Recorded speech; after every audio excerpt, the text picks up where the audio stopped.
Welcome to We Should Probably Edit This. But we won't. This is about our life's messy journey. It's unscripted, talks about growth, real laughs. Sometimes real laughs, sometimes just the chaos, and we think there's a little bit of comedy here. Yeah, everything. It's about our 37 years of marriage and our experience. I'm Matthew Greger. And I'm Nancy Greger, and we're your host of We Should Probably Edit This. But we won't. There you go. And we probably should have edited that.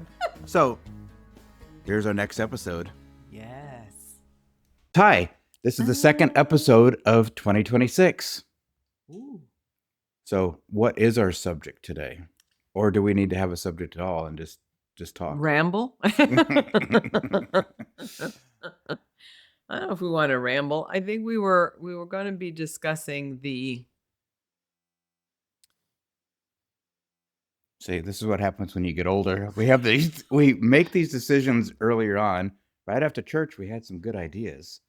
And then we had our 3-hour ultra call today with our friends, which was actually really good. I mean, it's so important to surround yourself with like-minded people. Like-minded people and just good friends. Yes. You know, are you cold? Yes, I am. That's why I'm good. The fire's up, but my neck gets, for some reason, the back of my neck has been like Well, chilly. my head usually gets pretty Well, chilly. maybe. That's What- why what can I wear say? my cap. I think that the church topic was, I think, putting things into perspective. Yeah, it was why God. Yeah, Why? Why God? Why? Yeah, That was, why? That was the. Why do things happen? That was the topic, and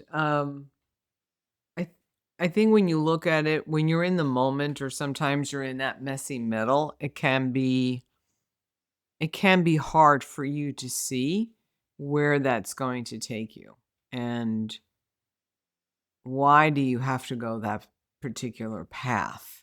You know, what led you to that situation? Or if you have problems or you're in the middle of real heartache and hardship right now, just remember it's a blip when you think about it for your entire lifetime. Listen, putting those things into perspective, I think, is a long journey. And I think it's something you really have to work at, and really something that you have to set your mind to. It's like constantly evolving. And that's why people say the older you get, the wiser you get. And I really do believe that. The wiser you become, and the part of your life where you know what to take seriously and what to not take so seriously. And it could just be, life's mortality, right? We're only here on this earth for a very short period of time. But it's hard. Speak for yourself. It's hard. I'm going to make the tricentennial Good luck. somehow. I won't be here. I'll be 112. Good luck But with that. but Okay. I still have my bicentennial coins and dollar bills and stuff. Go for that. But Okay. it's a matter of putting things into perspective, I think. And when you're young, that's really hard. So give an example. What do you mean? What do you mean? What's different now versus maybe when you were in your 20s? Probably the big difference now is what you are willing to tolerate. And you've set up new boundaries. What are you willing to tolerate? And what are you just not willing to tolerate any longer? And for me, I think it's become to the point where there are certain people I'm willing to tolerate and certain behaviors I'm not. And it's just to the point where I'm like, this doesn't serve me. And so therefore I don't want to be around it. So in other words, earlier on in your earlier life, you would have just put up with certain things just because. Just because it was either the way you did it, it was Well, it could have been how it was presented to you. Could have been a parent of. What's your family? It also could have been a parent of one of your kids' friends. You know that sometimes our friends in the missing middle aren't friends that we necessarily chose, but they're friends that came along with maybe our kids or other acquaintances, and they weren't friends you necessarily would have chosen on your own. aligned with. So you put up with different behavior that you wouldn't necessarily, what we wouldn't do now. Yeah. Well, it's apparent because they're not in our lives now. All those people that were in our lives in the very early stages when our kids were all small and they were all in school, they're not in our There's lives only now. one couple. One couple. Yep. But overall, there were a lot of people back then, but overall, Yeah. no, Yeah. no. And I think it's because everybody evolves in a certain way, and I think everybody changes. I think everybody changes, whether you realize it or not. I think everybody changes. Something happens in your Well, life you've definitely has changed. changed. I definitely changed. Yes, you have. You've evolved and Yeah, changed. you want to evolve. You Yeah. want to you want to be able to move forward for sure. But it's a matter of I think putting things into perspective, really putting things into perspective. Like this whole move of ours, going through so many things and realizing that, for me, the objective very early on when I was younger was the things you want to that would quantify success would be a good family, children, work, a home that was your home. Those were things that people strive for, and they still How, strive for them today. how about an awesome Oh husband or yes. spouse? Come on. Well, being married. You didn't strive for that? Being married, Okay. those were all things that in the very beginning is what you worked at, right? That you really pushed And there yourself were to certain achieve. things too that you wanted to achieve. Like when you got married, there were certain things like for instance, we still had the crystal from when we got married. Yeah. But what we haven't used it in years. What Well, there are if you let me things. finish my Okay. thought, All right, fine. that would I'm have just been helpful. interjecting. Don't interject. Wait till I'm done with my thought. Okay. So when you have all of that and you've worked for all of that, and now you've made a decision that's counterintuitive of what that beginning was all about, and that is, I'm just going to sell my house and I'm going to rent. I'm not going to buy anything. And everybody looks at you like,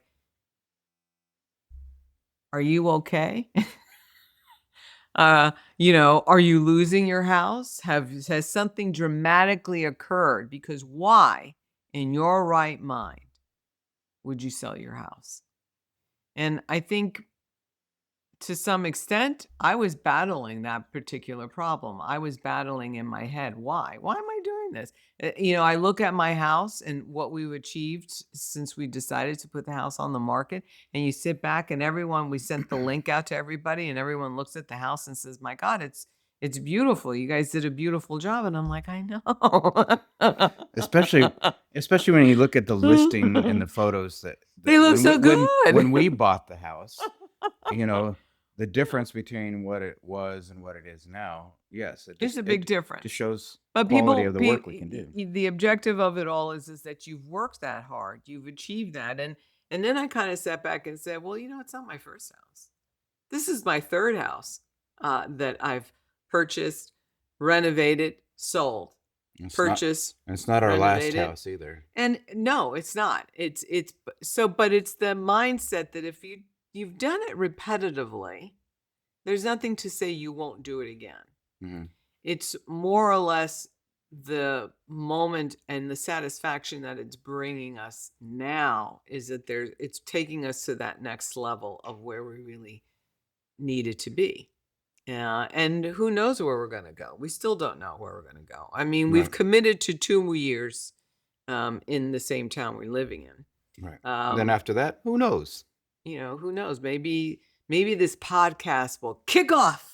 That's right. And we can go anywhere in the world. I can get the tiny house on wheels and the satellite. What is it? What's Elon Musk's satellite?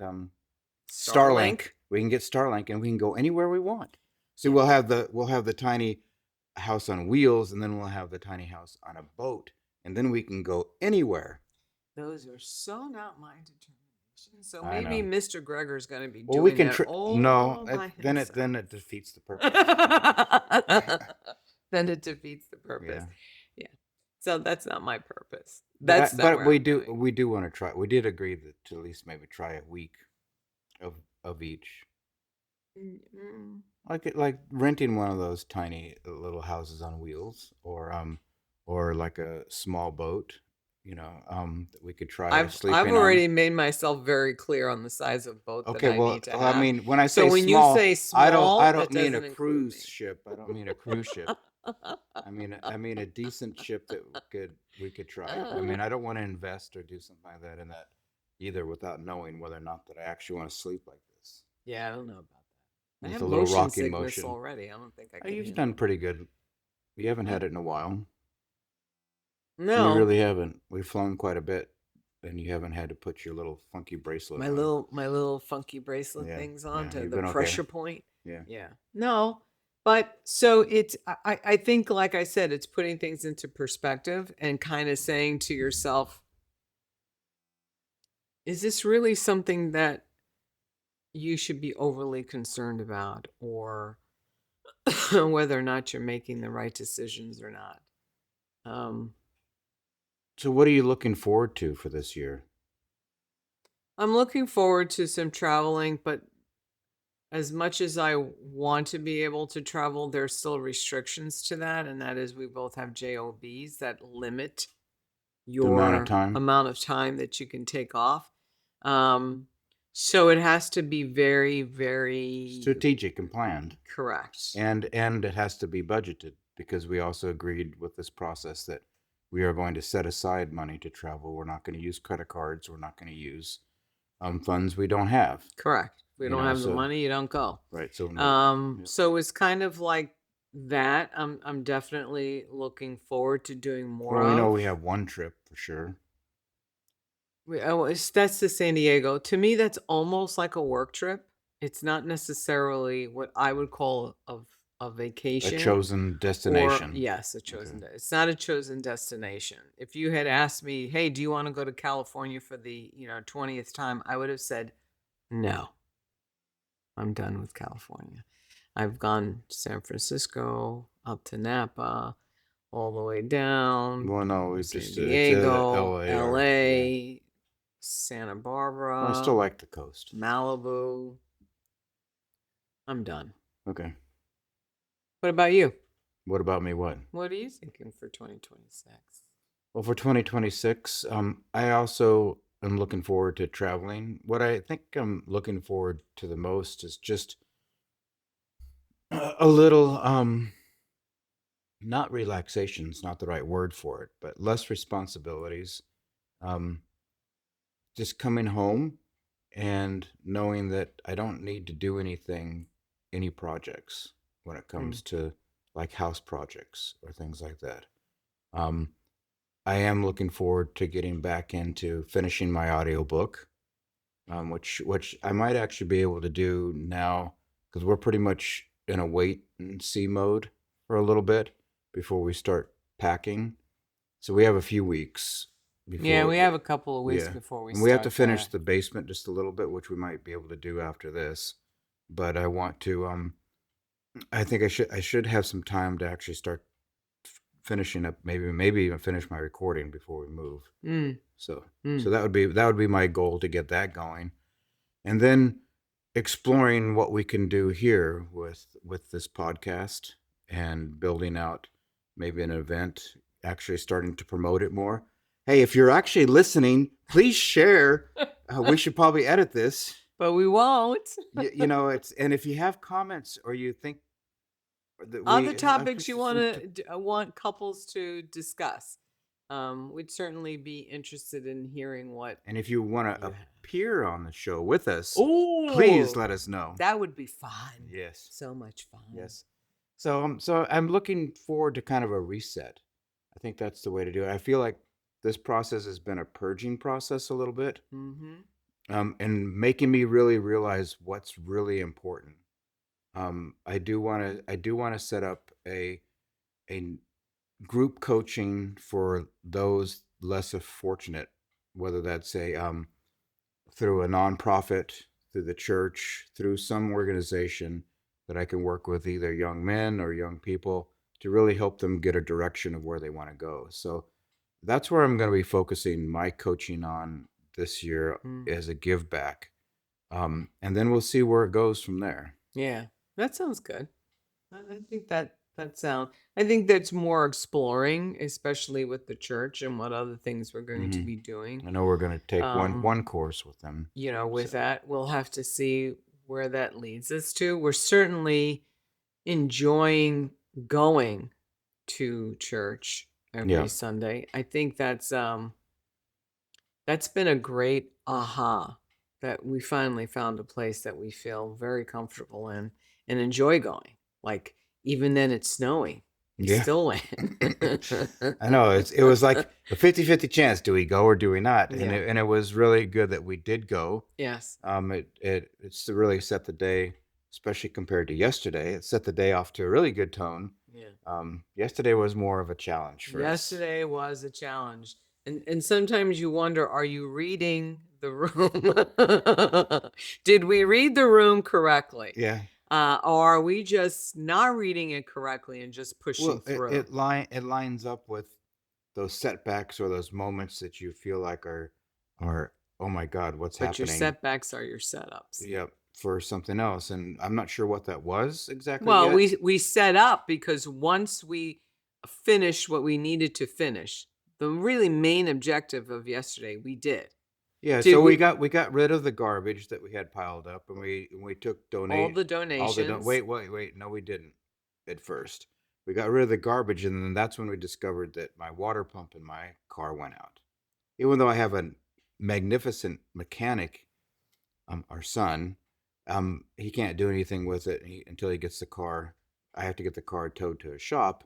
So that left us without the vehicle to actually transport what we needed to. But that didn't stop us No, so we went and because rented what I a say, we van. pivoted Right. and we said, okay, let's call So U-Haul or let's Home talk about Depot that and for a do that. second because a lot of times we get into a setback, right? Mm-hmm. And then we get stuck. We go, "Oh," or you get so frustrated and say, "Okay, now what are we going to do?" I Hmm. mean, but we had an objective yesterday. Our Correct. objective was to get rid of the garbage, to take all the rest of the donations that we had ready, And to go put and the to go rest of the put stuff the in yeah to storage. put our shelves up in the store in our new condo, Hmm. and to really assess the storage space. Do we have enough space for the Correct. things that we Can want we to take store? what we think we Right. still want to have? So we wanted to Yes. bring 3 shelves in to see if we could set them up and do it. So it So start that's the objective. right. Solid objective. So now okay, now the car doesn't work. I can't tow the trailer. So we pivot. So we pivot and say, okay, what's next? We'll rent a U-Haul. It's 19.95 for the day plus some mileage. Hmm. But less than $100, we can get a vehicle to Yeah. help complete the process. So Yep. that's what we did. I But mean, that took us like an 2 hour, hours. 2 hours. Yeah, between me trying to get it online because U-Haul decides to do an upgrade or an update on Saturday, like the busiest time of the like. Why Correct. don't you schedule that during night? Number So one. that took us 2 hours to do, but we still pushed. Yep. We still kept going. And then we came home. We loaded the van. We loaded it. Okay, now that was a challenge. We had a choice of 2 vans, and we decided we'd go with a smaller one because we weren't sure about the height of how we could get Underneath into the the into the space space, into the like carport area where the where the storage unit storage unit was. was. And so and that was a mistake because the shelves barely fit in Well, there. It was a but challenge to get even them in. before you get to that point. So we go, we take all the stuff for donations. Obviously, they don't take everything. So we put those back in the car. We come back home. And now we said, okay, we're going to set up the shelves so that they're already set up to go. For our storage our That took us containers. Yeah. that took us about another hour Yeah, to but do. it decided during that time that To it was snow. going to snow 3 or 4 inches, and it came down pretty hard. It came down and we were like, "Ah, okay." So we loaded those Well, guys in. first we shoveled the driveway. No, we We shoveled the we dri- shoveled the driveway. Yes, we we shoveled the driveway so we could actually get to the move van and get to load and it. get Yeah. out. Then we loaded it up. We were able to take the shelves and some of the storage containers, not all of them. We still have what, We're like like 5 five left. more? Yeah. So we were able to put So that into the van. as we're going out the driveway, a few minutes as we're getting ready to leave, we hear the snowplow guy go by. Thinking, great, he Okay, plowed the he road. plowed the road, so we get up there, and we see our mailbox splattered all over the road. Yep. Yep, he hit it really well. He hit it really, really well. And I'm like, Yeah. okay. Yep. And it was a So nice mailbox too, brand new. We just put in we this put it this in year. this year. And so I said, well, pick up the pieces. He picks up the pieces. He put them off to the side. And we're looking at each other saying, Okay. So what else? So we keep plugging away. we keep going. Yeah. We're like a dog with a bone. So we get to the unit and we're like, find which unit it was, our storage unit. Where our parking space was in right. the storage unit. And what happens? Someone's parked there. Not only are they parked right in front of the door, but they're like kissing the door. So you can't even open the storage door to get put into anything in. So okay, so we don't know anybody in the condo unit at all. Nope. So I called my landlord who owns it. He doesn't have. He's out shopping, doesn't have any numbers with him. We called the realtor, and she's at church. She's at church. She's at church, but Linda did what she could. She kept. And we kept forwarding. Found the email with all the names, and we started calling, and then I was just like, nobody's picking up the phone. So I said, I'm going into the lobby. So I'm texting and trying to reach everybody, sending a picture of the car. So we end up meeting people that we I was in the lobby going through the alphabet, hitting the buttons and asking. And by the way, nobody picked up the phone. Going through trying to find somebody who owns this car, and this one gentleman walks in. We have a rented U-Haul that's full. I don't want to bring it back home and unload it, and so like we need to get into the storage unit. Mm-hmm. So this lady, this gentleman comes in and he says, I wish I could help you, but I live on this side of the building and I don't really know anybody on that side of the building. And then just as he was talking, this other lady came down to get her mail. And he says, but wait a minute, you saw that lady? She knows a lot more. So let's ask her. So the woman comes out from the mail room with her mail in her hands. And the guy says, listen, this person is moving into our building. 4-H, I introduced myself, and she says, well, what's the problem? I said, somebody's parked in our parking space, blocking our storage unit. The storage unit, like really blocking it. So I show her the picture of the car, and she's like, well, I really got to go see it. So it's freezing cold. I mean, it is freezing cold. So she comes out with me. He's in the van, still waiting. And she comes over, she looks, she says, oh, I know who this car belongs to. I'm like, praise the Lord. She knows who's, and not only does she know who it is, but she had the person's phone number on her phone. So she calls and the woman apologized. She says, oh, I'll be down momentarily. And she comes down and I said, thank you very, very much. I don't know what we would have done, but that took us another hour. That was another hour, yeah. Yeah. So now it's dark. Almost. And we're taking the shelves out and putting them in there, and we're putting this in there. We get back in there. Now they got the guys shoveling the parking lot and stuff. The snow, yeah. And I looked at my husband and I said, I am not cooking. Yeah.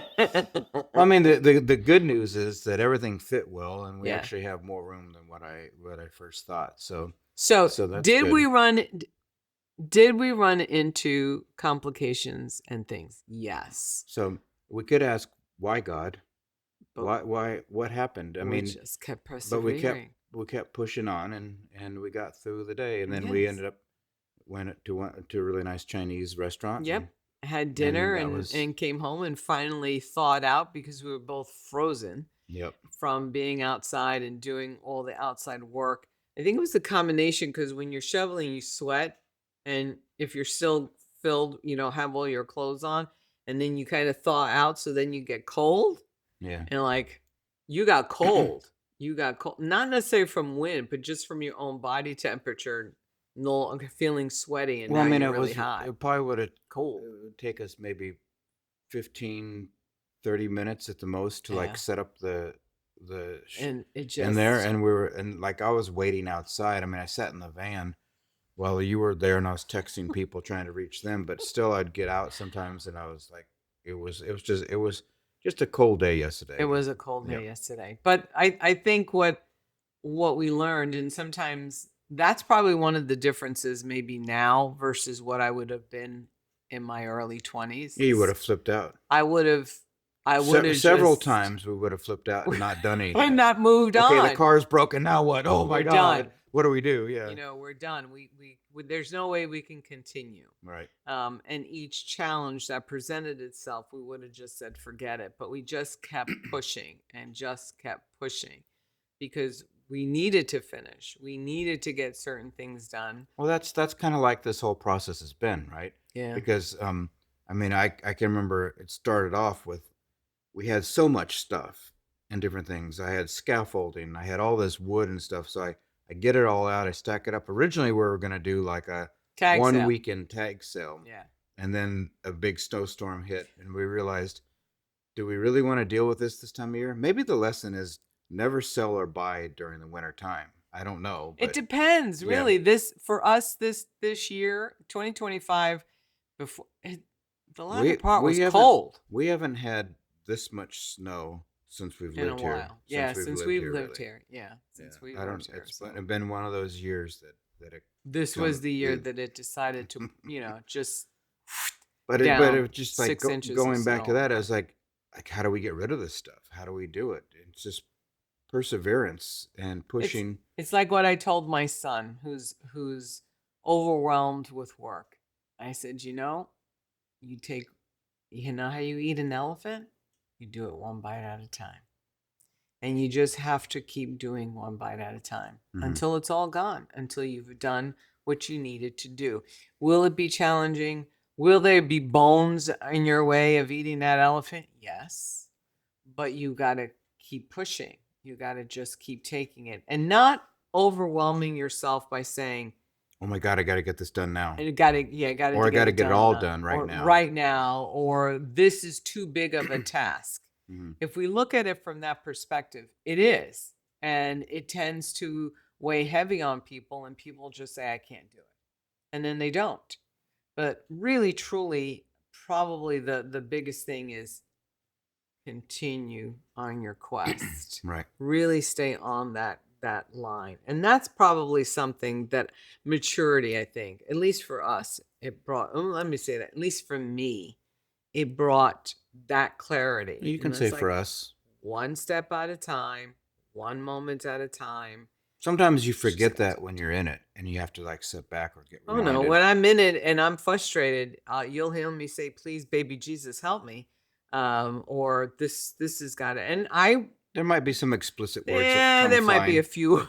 Right. I mean, as like- I'm kicking something, and I'm going, mother, father, get out. This is a clean show. I did. Okay. I didn't All say right, that all right. word. So I mean, I think this process for me really brought home one key thing, and that's that there's other things that I want to do, and there's things sometimes things I get held back or I don't do them. I get blocked. I'm not sure why. But like with this project of selling our house and doing this, we had that big goal in mind, and I think it pushed us through to get certain things done. It's just like I asked myself, how were we able to get everything done that we got done in a month and a half? Because I mean, we worked really well together to go through it, and I think some people just get stuck on, like you said, how do you eat an elephant? They get stuck on what do I do? How do I get through this? It seems overwhelming. If you were to look at the amount of stuff that we had, if you looked at our basement then and you look at it now, you think, What oh happened? my gosh, look at all this. Look at what I have to go through. And But- it just showed that you can do it. There is that motivation to get up and do those things. I think you just have to remember that. So one day was just doing my closet. One day was just doing my office. And it was all those little one days that I said, okay, today I'm going to do this. And today I'm going to do that. And when I did it and I finished it, I was like, okay, on to the next. So it's You can be very overwhelmed if you look back and you go down, like if you were going down to the basement or you open up the closet and you see all this stuff, right? It can be very, very scary to have to say, how am I going to do it? The thing is that you did do it because little by little, you just kept adding and adding and adding, right? So you just kept growing it. So at some point, it didn't all of a sudden appear that way. Or all get done all at once. It didn't. No. So what's important to understand is it didn't come out that way from the very beginning, from the get-go. It evolved. Well, that same premise has to be to the decluttering part of it. You've got it to a certain point. Now you're going to bring it back down again. And so that same process could take you a little bit, but you just one day. That's all I did. That was also when you got ready for photos. Of course, me, Mr. Listmaster, I had to make a list, of things to do, but to me, that helped me just say, okay, let me do this one thing, get it done, check it off, go to the next. And before you knew it, you had most of the list checked off. Yeah, the list was done. And the list for us was this color coordinate. You do this, I'm doing this. This could be something we'll go through together. Right. So that was a good thing. But it helped you figure out how you were going to do it so that you weren't feeling overwhelmed. And then when you finished, you felt. Yeah. So on that note, we should probably edit this. But we won't. So until next time, make sure you like us, share it, and we'll let us know. Leave us a comment so that we don't feel as though we're alone out here by ourselves. Just talking to ourselves. Comments are always welcomed. Yep. Even if it's not a nice comment. Yeah. Yep. It's okay. Yep. All right. Thanks, guys. Bye. Bye.